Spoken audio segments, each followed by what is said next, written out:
Hi everyone, this is Mohammad Jad Hashmi and welcome to your favorite सा channel physics bye Zaid Hashmi. आज basically हम लोग start करने वाले हैं मैग्नेटिज्म का बेसिक्स आज स्टार्ट करेंगे, उसके बाद धीरे धीरे लेक्चर्स आपके बढ़ते चले जाएंगे। ठीक है, तो चलिए स्टार्ट करते हैं मैग्नेटिज्म।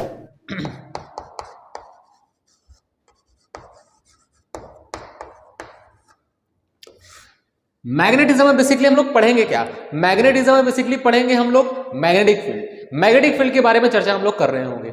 जैसे आपने इलेक्ट्रोस्टैटिक्स में पढ़ा था, इलेक्ट्रोस्टैटिक्स में पूरे के पूरे इलेक्ट्रोस्टैटिक्स में चाहे इलेक्ट्रो 01 हो चाहे आपका इलेक्ट्रो 02 हो, दोनों में ही आपने क्या पढ़ा था? Electric field. इलेक्ट्रिक फील्ड पढ़ा था और इलेक्ट्रिक फील्ड निकालने का दो तरीका आपने सीखा था। एक आपका था कूलम्स लॉ। कूलम्स लॉ की मदद से इलेक्ट्रिक फील्ड निकालना है ना, किसी पॉइंट चार्ज की वजह से इलेक्ट्रिक फील्ड की वैल्यू kq अपॉन में r स्क्वायर, या फिर आप बोल सकते हैं 1/4 pi epsilon not q by r square. लेकिन ये पॉइंट चार्ज की वजह से सिर्फ इलेक्ट्रिक फील्ड था। एक तो ये तरीका था इलेक्ट्रिक फील्ड निकालने का, और एक इलेक्ट्रिक फील्ड निकालने का एक आपके पास दूसरा तरीका भी है जिसको हम क्या बोलते हैं? गॉस लॉ, है ना। तो there are two method to find the electric field intensity due to a charge configuration. First method is Coulomb's law and second method is Gauss law. इसी तरीके से मैग्नेटिज्म में आप क्या पढ़ेंगे? मैग्नेटिक फील्ड की चर्चा कर रहे होंगे, आप मैग्नेटिक फील्ड निकाल रहे होंगे।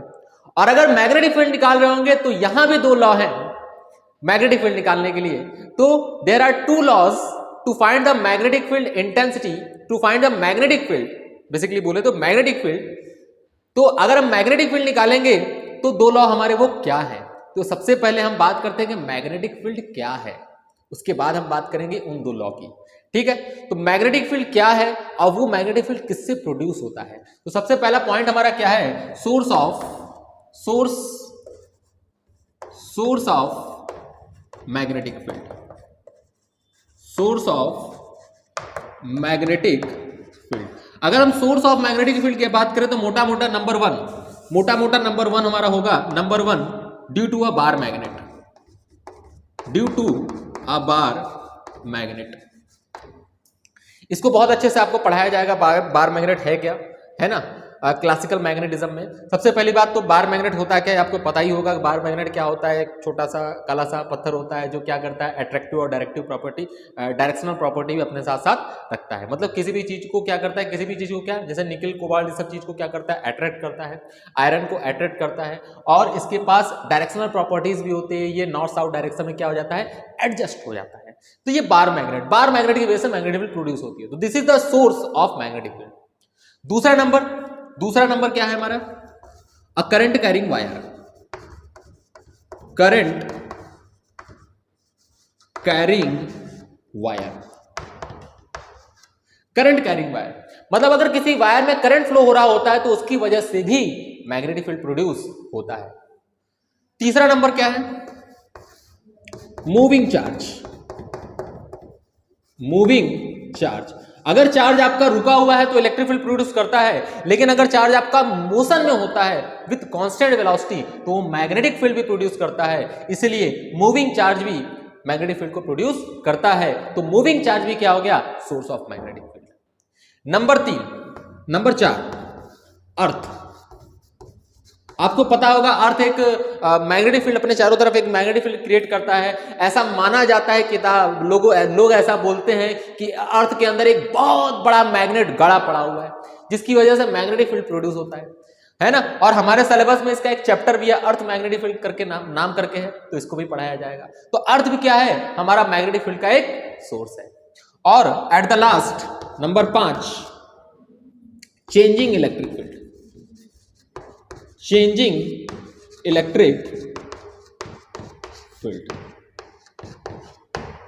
ये 5 ही तरीके हैं, 5 के अलावा छठा तरीका कोई नहीं है मैग्नेटिक फील्ड प्रोड्यूस करने का। ये 5 ही तरीके हैं जिस तरीके से मैग्नेटिक फील्ड प्रोड्यूस होता है। ये 5 ही आपके सोर्स है जिसकी वजह से मैग्नेटिक फील्ड प्रोड्यूस करता है। नंबर वन आपका बार मैग्नेट अगर है तो बार मैग्नेट की वजह से मैग्नेटिक फील्ड प्रोड्यूस होता है। Number 2 current carrying wire. अगर किसी वायर में करंट फ्लो कर रहा होता है तो उसकी वजह से मैग्नेटिक फील्ड प्रोड्यूस होता है। अब सोच के देखो, करंट कैरिंग वायर, करंट होगा तभी मैग्नेटिक फील्ड आएगा, करंट नहीं होगा तो मैग्नेटिक फील्ड नहीं आएगा। और करंट आने का कारण क्या है? Cause of current, motion of charge. तो यार तुम चाहे ये कहो कि करंट कैरिंग वायर चाहे ये कह लो मोशन ऑफ चार्ज, एक ही बात है ना। तो इसका मतलब ये मोशन ऑफ चार्ज की वजह से मैग्नेटिक फील्ड आ रहा है। तो दूसरा नंबर क्या लिखा हुआ है, moving charge. Current carrying wire के चारों तरफ मैग्नेटिक फील्ड प्रोड्यूस होता है, या फिर तुम कह दो कि मोशन ऑफ चार्ज के कारण मैग्नेटिक फील्ड प्रोड्यूस होता है, क्योंकि करंट कैरिंग वायर में क्या दौड़ता है भाई, इलेक्ट्रॉन ही तो दौड़ता है with drift velocity. Drift velocity से इलेक्ट्रॉन ही तो दौड़ता है, इसका मतलब मूविंग चार्ज भी एक सोर्स ऑफ मैग्नेटिक फील्ड है। पांचवा नंबर अर्थ मैग्नेटिक फील्ड। आपने पढ़ाई हुआ है कि अर्थ के कारण मैग्नेटिक फील्ड प्रोड्यूस होता है चारों तरफ। और पांचवा नंबर मैंने एक्स्ट्रा एक बताया है, चेंजिंग इलेक्ट्रिक फील्ड। अगर इलेक्ट्रिक फील्ड आपका चेंज होता है तो उसकी वजह से भी मैग्नेटिक फील्ड प्रोड्यूस होता है। तो हमारे सिलेबस में क्या है, सीबीएसई के सिलेबस में क्या है, सीबीएसई के सिलेबस में ये चारों है, ये चारों सीबीएसई के सिलेबस में, और ये चारों सीबीएसई के भी सिलेबस में है और नीट के भी सिलेबस में है। नीट एंड सीबीएसई दोनों के सिलेबस में ये चारों है, मतलब हम चारों पढ़ेंगे। लेकिन ये हमारे ना तो नीट के सिलेबस में है ना तो सीबीएसई के सिलेबस में है। पांचवा नंबर, ये पांचवा नंबर सिर्फ और सिर्फ किसके लिए है, ये पांचवा नंबर सिर्फ और सिर्फ जेई के लिए है। ये पांचवा नंबर सिर्फ और सिर्फ किसके लिए है, जेई के लिए। तो ये तो आपका हो गया क्या, थोड़ा सा मैंने बता दिया मैग्नेटिक फील्ड किस किस वजह से प्रोड्यूस होता है। अब हम बात करते हैं कि मैग्नेटिक फील्ड अगर प्रोड्यूस हुआ है तो सबसे पहले हमारा ओर्स्टेड साहब ने इसको एक्सपेरिमेंट करके देखा था। सबसे पहले उन्होंने एक्सपेरिमेंट किया था और मैग्नेटिक फील्ड बताया था क्या होता है। तो सबसे पहले उनके एक्सपेरिमेंट में ही चलते हैं कि एक्सपेरिमेंट उनका बेसिकली था क्या। तो हमारा क्या, Oersted experiment, Oersted experiment, observation and conclusion, तीनों एक साथ ले रहा हूं मैं। मतलब बेसिकली बात क्या होगी कि ओर्स्टेड ने क्या एक्सपेरिमेंट किया था, क्या ऑब्जर्वेशन बेसिकली किया था, और साथ में उन्होंने कंक्लूजन क्या निकाला था। बहुत ही ध्यान से सुनिएगा, बहुत इंटरेस्टिंग कहानी है ओर्स्टेड का, कि ध्यान से अगर आप देखें, ये थोड़ा मैं मिटा देता हूं क्योंकि जरूरत पड़ेगी हमको। अगर हम आप ध्यान से देखें तो उन्होंने क्या किया था, एक करंट कैरिंग वायर लिया उन्होंने, ऐसे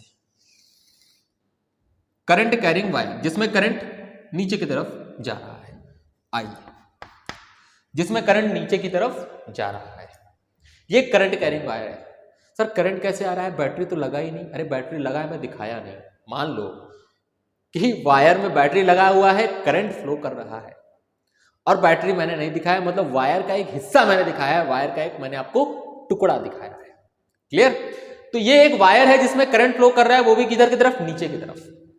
और उन्होंने एक्सपेरिमेंट क्या किया, उन्होंने एक्सपेरिमेंट ये किया कि एक पॉइंट चार्ज को यहां पर रख दिया, कुछ दूर पर एक पॉइंट चार्ज लिया और यहां पर एक पॉइंट चार्ज को यहां पर रख दिया, प्लस क्यू। तो उन्होंने एक पॉइंट चार्ज को वहां रखा, तो वो उन्होंने देखा कि इस पर कोई फोर्स नहीं लगा। क्या देखा उन्होंने, कि अगर एक पॉइंट चार्ज को किसी करंट कैरिंग वायर के पास में रख दिया जाता है, नियरर रख दिया जाता है, तो उस पर कोई फोर्स नहीं लगता। दिस इज द ऑब्जर्वेशन, ये मैं नहीं बता रहा हूं, ये ऑब्जर्वेशन था। तो ये ऑब्जर्वेशन था, अब फोर्स नहीं लगा तो उन्होंने कारण ढूंढना स्टार्ट किया कि इस पर फोर्स क्यों नहीं लग रहा है। तो कारण एकदम क्लियर था कि करंट कैरिंग वायर एक न्यूट्रल वायर होता है। करंट कैरिंग वायर कैसा वायर होता है, न्यूट्रल वायर होता है। क्यों न्यूट्रल वायर होता है, क्योंकि अगर कोई आपके पास वायर है और इस वायर में अगर करंट फ्लो कर रहा है, मान लेते हैं करंट फ्लो कर रहा है, तो अगर छोटे से सेक्शन की बात करें तो जितने नंबर ऑफ इलेक्ट्रॉन्स एक सेकंड में इधर एंटर करेंगे, उतने ही नंबर ऑफ इलेक्ट्रॉन्स एक सेकंड में बाहर निकल जाते हैं। तो ये जो टुकड़ा है वायर का, भले ही इसके अंदर चार्ज चल रहा है, लेकिन जितने इलेक्ट्रॉन इधर से एंटर करेंगे उतने ही इलेक्ट्रॉन इधर से निकल जाएंगे। मतलब ये टुकड़ा है वायर का, ये वायर का टुकड़ा एक न्यूट्रल होता है। मतलब 10 चार्ज अगर अंदर एंटर कर गए, मान लो कि करंट नहीं फ्लो कर रहा था, तो करंट नहीं फ्लो कर रहा था, तो बताओ ये टुकड़ा न्यूट्रल है ना, करंट नहीं फ्लो कर रहा था। तो जैसे मैंने स्विच को ऑन किया, स्विच ऑन करने से 1 सेकंड के अंदर 10 इलेक्ट्रॉन अंदर घुसे, और जैसे ही 10 इलेक्ट्रॉन अंदर घुसे तो 10 इलेक्ट्रॉन इधर से बाहर निकल गए। तो बताओ नेट चार्ज कितना घुसे, 0, क्योंकि 10 इलेक्ट्रॉन अगर अंदर घुसा तो 10 इलेक्ट्रॉन इधर से बाहर निकल गया, तो वायर का टुकड़ा क्या रह गया, न्यूट्रल। अगर ऐसा होता कि 10 इलेक्ट्रॉन अंदर घुसते और 2 इलेक्ट्रॉन बाहर निकलते, तो इस पर एक्सेस चार्ज होता है, 8 इलेक्ट्रॉन का एक्सेस चार्ज, क्योंकि 10 घुस रहा है और 2 निकल रहा है, तो 8 इलेक्ट्रॉन का 8 नेगेटिव चार्ज आ जाता।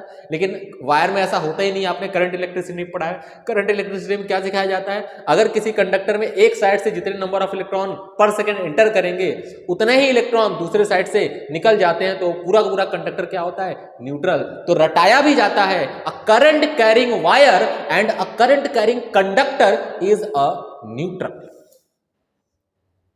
तो उनको यही कारण समझ में आया कि भाई साहब वो जो छोटा सा सेक्शन है करंट कैरिंग वायर का, जो छोटा सा सेक्शन है वो तो न्यूट्रल है, और अगर वो न्यूट्रल है तो कोई इलेक्ट्रिक फील्ड यहां पे प्रोड्यूस नहीं होगा।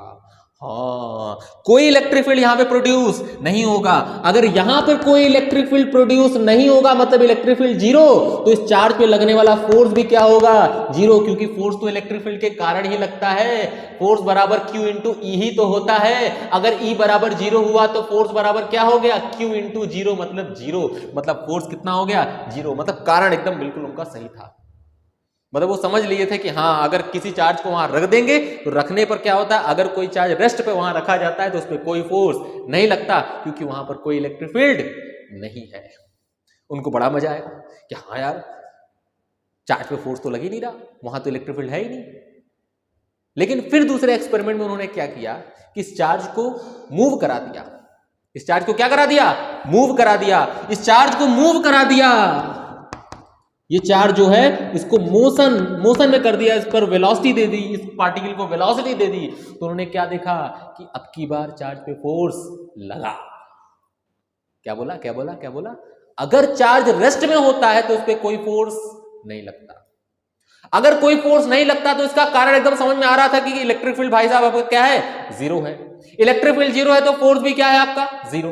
लेकिन वही चार्ज अगर तुम्हारा मोशन में हो जाता है तो इस पे फोर्स लगता है। फोर्स लगता है कैसे, तुमको समझ में आया, क्योंकि जब उन्होंने इस चार्ज को मोशन दिया तो ये चार्ज क्या हो गया, डिफ्लेक्ट कर गया, घूम गया। जब उन्हें उस चार्ज को रेस्ट पे रखा गया तो कोई फोर्स नहीं लगा, वो नहीं हिला।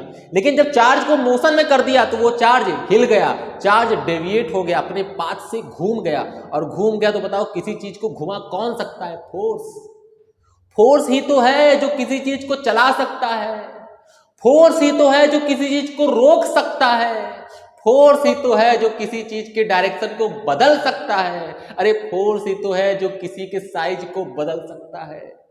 फोर्स का 4 काम है, रुके हुए चीज को चला देना, चलते हुए चीज को रोक देना, और डायरेक्शन बदल देना, और साथ में क्या कर देना, शेप और साइज को चेंज कर देना। तो बताओ, चार्ज रुका था तो कोई फोर्स नहीं था क्योंकि वो नहीं हिला। लेकिन जब चार्ज मोशन में आया तो उसको डेविएट कर दिया, घुमा दिया। अब बताओ तो घुमा कौन सकता है, कौन घुमा सकता है, फोर्स। कौन घुमा सकता है, फोर्स। मतलब कंक्लूजन क्या निकला, कंक्लूजन ये निकला, जब charge is at rest, when charge is at rest, then there is no force acting on the charge particle, but the charge is in motion in parallel to the wire, then there is a force, then there is a force on the charge particle. मतलब force zero नहीं है, कुछ ना कुछ force है जिसकी वजह से ये चार्ज घूम गया। लेकिन ये जो फोर्स है इलेक्ट्रिक फोर्स तो नहीं हो सकता। इनके दिमाग में आया, आपके दिमाग में भी आना चाहिए। सोच को देखो, ये जो फोर्स लगा जब ये चार्ज मोशन में आया, तो जिस फोर्स की वजह से ये घूम गया, ये फोर्स तुम्हारा इलेक्ट्रिकल फोर्स नहीं हो सकता। क्यों नहीं हो सकता?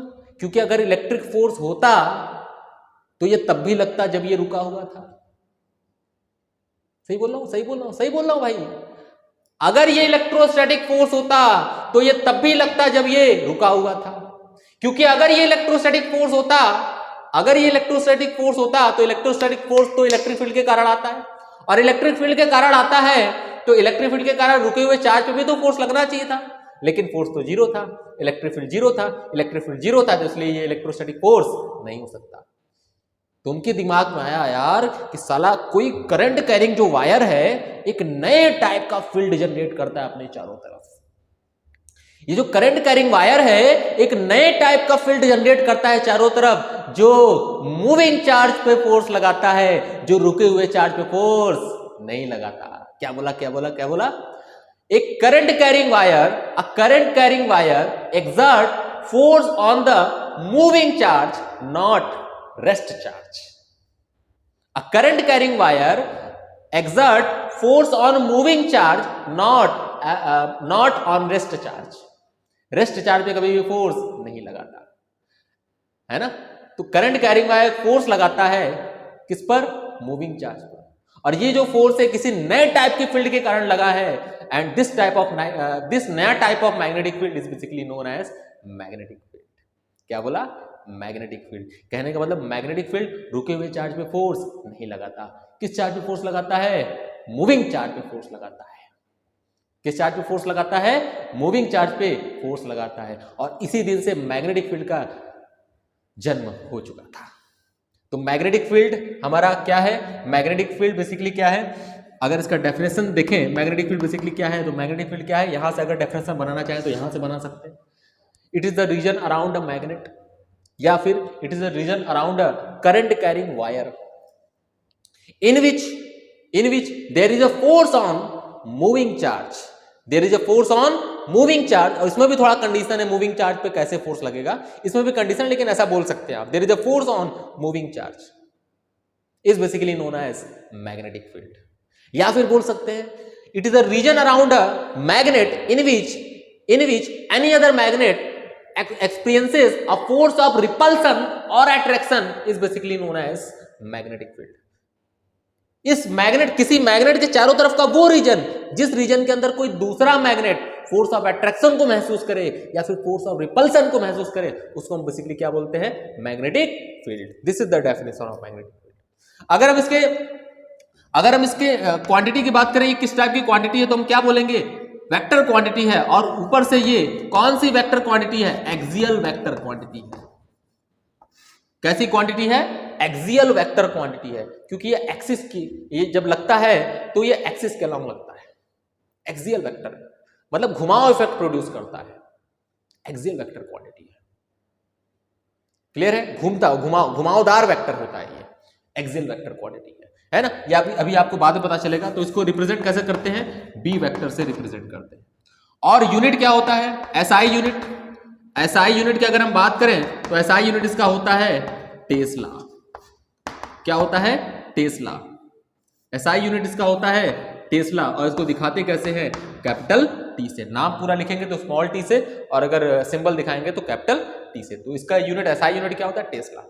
इसका सीजीएस यूनिट क्या होता है? सीजीएस यूनिट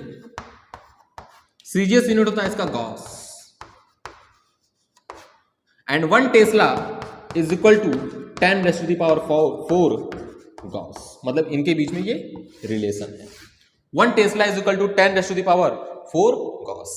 अगर हम यूनिट की और बात करें तो और भी यूनिट हम इसका लिख सकते हैं। किस तरीके से यूनिट और इसका लिखा जा सकता है, थोड़ा सा मैं आपको समझा दूं। इसका और भी यूनिट बात किया जाता है। तो अगर यूनिट की अगर हम बात करें तो आप एसआई सिस्टम में अगर हम बात करें तो एसआई सिस्टम में या एमकेएस सिस्टम में ऐसा बोल सकते हैं। एमकेएस सिस्टम में अगर हम बात करें तो इसका एक यूनिट तो मैंने बताया टेस्ला, है ना, टेस्ला। और दूसरा यूनिट क्या हो सकता है? दूसरा यूनिट हो सकता है वेबर पर मीटर स्क्वायर। इसे अभी याद रखें ऐसे, क्योंकि जब आप मैग्नेटिक फ्लक्स पढ़ेंगे आगे जाकर तब समझ में आएगा अच्छा वेबर पर मीटर स्क्वायर होता है। जैसे अगर थोड़ा सा अगर मैं बात कर लूं तो आपने इलेक्ट्रिक फ्लक्स पढ़ा था, उसी तरीके से मैग्नेटिक फ्लक्स होता है ना। चलो बता ही देता हूं। मैग्नेटिक फ्लक्स फाई बराबर होता है आपका बी इंटू ए इंटू कॉस थीटा। तो अगर हम मैग्नेटिक फील्ड का यूनिट निकालेंगे तो क्या हो जाएगा? फाई का यूनिट अपॉन में एरिया का यूनिट। कॉस का यूनिट तो होता ही नहीं है, एरिया का यूनिट हो जाएगा। और फ्लक्स का यूनिट होता है वेबर। मैं बता रहा हूं फ्लक्स का यूनिट क्या होता है? वेबर। और एरिया का यूनिट क्या होता है? Metre square. तो कितना हो जाएगा? मैग्नेटिक फ्लक्स का यूनिट हो गया वेबर पर मीटर स्क्वायर। तो इस तरीके से मैग्नेटिक फील्ड का एक और यूनिट आ गया। इस तरीके से एक और यूनिट आता है। जैसे आपने अगर फॉर्मूला पढ़ा हो चाहे नहीं पढ़ा हो, मैं आपको बता देता हूं। एक फॉर्मूला और आता है ना। किसी करंट कैरिंग वायर पे लगने वाला जो फोर्स होता है वो F बराबर IBL sin थीटा। आगे पढ़ेंगे आप, है ना। तो इस फॉर्मूले से अगर आप इसका यूनिट निकालेंगे तो क्या आ जाएगा? न्यूटन पर एम्पियर पर मीटर। क्या बोला? न्यूटन पर एम्पियर पर मीटर। ये हो गया। इसी तरीके से अगर सीजीएस सिस्टम में अगर हम बात करें, सीजीएस सिस्टम में अगर हम बात करें तो सीजीएस सिस्टम में इसका यूनिट टेस्ला के करस्पॉन्डिंग क्या हो जाएगा? गॉस हो जाएगा। और वेबर में क्या लिख देंगे? मैक्सवेल लिख देंगे। इसके जगह पे मैक्सवेल लिख देंगे पर सेंटीमीटर स्क्वायर। और न्यूटन की जगह पे क्या लिख देंगे, सीजे सिस्टम में डाइन लिख देंगे, एम्पियर की जगह पे क्या रहेगा, स्टेट एम्पियर। कौन सा एम्पियर, स्टेट। जैसे चार्ज का यूनिट होता है कूलम और सीजीएस भी कितना होता है, स्टेट कूलम, उसी तरीके से करंट का यूनिट होता है एसआई में एम्पियर और सीजीएस में स्टेट एम्पियर। और मीटर की जगह पे क्या लिख देंगे, मीटर की जगह पे क्या लिख देंगे, सेंटीमीटर। तो ये सीजीएस सिस्टम, ये एसआई सिस्टम, ये बेसिकली मैग्नेटिक फील्ड का यूनिट होता है। और मैग्नेटिक फील्ड के दो तीन नाम होते हैं यार, मैग्नेटिक फील्ड के 2-3 नाम होते हैं। उन 2-3 नामों को मैं थोड़ा सा बोल देता हूं ताकि आपको कभी क्वेश्चंस लगाने में, सवाल समझने में या बुक पढ़ने में कभी दिक्कत ना हो। मैग्नेटिक फील्ड का एक नाम तो मैग्नेटिक फील्ड ही है, सीधा सीधा मैग्नेटिक फील्ड, मैग्नेटिक फील्ड या मैग्नेटिक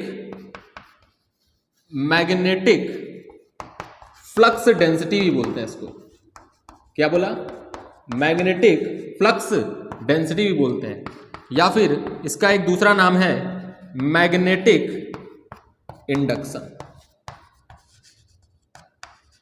क्योंकि दिक्कत तब आती है जब कभी बोल they find out the magnetic induction, तो अब तुम कहोगे मेरे सर ने तो मैग्नेटिक फील्ड पढ़ाया, मैग्नेटिक इंडक्शन तो पढ़ाया नहीं, उसका कोई फॉर्मूला बताया नहीं। अरे भाई तुमसे मैग्नेटिक फील्ड ही पूछ रहा है, बस दूसरे लैंग्वेज इसका अलग है। कभी कभी सवालों में तुमको कहेगा find out the magnetic flux density, और अगर मैग्नेटिक फ्लक्स डेंसिटी पूछा है तो इसका मतलब मैग्नेटिक फील्ड ही पूछा है, तुम बी ही निकालो, बी की वैल्यू ही निकालो। थोड़ा समझा देता हूं उसका अलग अलग नाम क्यों यार। ये जो मैग्नेटिक फ्लक्स डेंसिटी आपको दिख रहा है, इस फॉर्मूले से बहुत अच्छे समझ में आएगा आपको, है ना। Something per unit area is basically known as density, something per unit metre is basically known as density, something per unit volume is basically known as density. इतना तो समझते हैं, क्योंकि charge per unit area, charge per unit length और charge per unit volume पढ़ के आप आ रहे हैं। चार्ज पर यूनिट वॉल्यूम को भी चार्ज डेंसिटी बोलते हैं, लेकिन वॉल्यूम चार्ज डेंसिटी बोलते हैं। चार्ज पर यूनिट एरिया को क्या बोलते हैं, सरफेस चार्ज डेंसिटी बोलते हैं। चार्ज पर यूनिट लेंथ को क्या बोलते हैं, लीनियर चार्ज डेंसिटी बोलते हैं। उसी तरीके से बहुत अच्छे से अगर आप ध्यान से देखो तो मैग्नेटिक फील्ड का फॉर्मूला अगर आप ध्यान से देखो तो फाई अपॉन में एरिया और कॉस थीटा को रहने दो वैसे, क्योंकि उसका यूनिट नहीं होता है। तो बहुत अच्छे से अगर आप ध्यान से देखो तो मैग्नेटिक फील्ड बेसिकली है क्या, मैग्नेटिक फ्लक्स पर यूनिट एरिया। अब बताओ मैग्नेटिक फ्लक्स पर यूनिट एरिया को क्या बोलेंगे, मैग्नेटिक फ्लक्स पर यूनिट एरिया को क्या बोलेंगे, किस तरीके से बोलेंगे, डेंसिटी। हाँ, तो मैग्नेटिक फ्लक्स डेंसिटी ही क्या कहलाती है, मैग्नेटिक फील्ड कहलाती है। इसलिए इसका दूसरा नाम क्या है, मैग्नेटिक फ्लक्स डेंसिटी। तो ये आपका क्या था, ये आपका एक्सपेरिमेंट था, ऑब्जर्वेशन था, यूनिट हो गया। ये कैसी क्वांटिटी है, एक्सियल वेक्टर क्वांटिटी है ना। जैसे तुम्हारा टॉर्क होता है, घुमाव इफेक्ट देता है, वो भी एक्सियल वेक्टर क्वांटिटी होता है। एंगुलर मोमेंटम भी घुमाव इफेक्ट देता है, वो भी एक्सियल वेक्टर क्वांटिटी होता है ना। इस तरीके से, तो इस तरीके से कई क्वांटिटी हमारे पास ऐसी हैं जो घुमाव इफेक्ट देते हैं। तो ये आपका छोटा सा इंट्रोडक्शन था। अब इसके आगे हम लोग पढ़ेंगे क्या, बायर्ट-सेवर्ट लॉ, और इस पर कुछ अच्छे अच्छे क्वेश्चन भी कर रहे होंगे। तो अगले लेक्चर में हम लोग बायर्ट-सेवर्ट लॉ भी पढ़ रहे होंगे और अच्छे अच्छे क्वेश्चंस भी कर रहे होंगे। तब तक के लिए हंसते रहिए, मुस्कुराते रहिए और पढ़ते रहिए, ठीक है।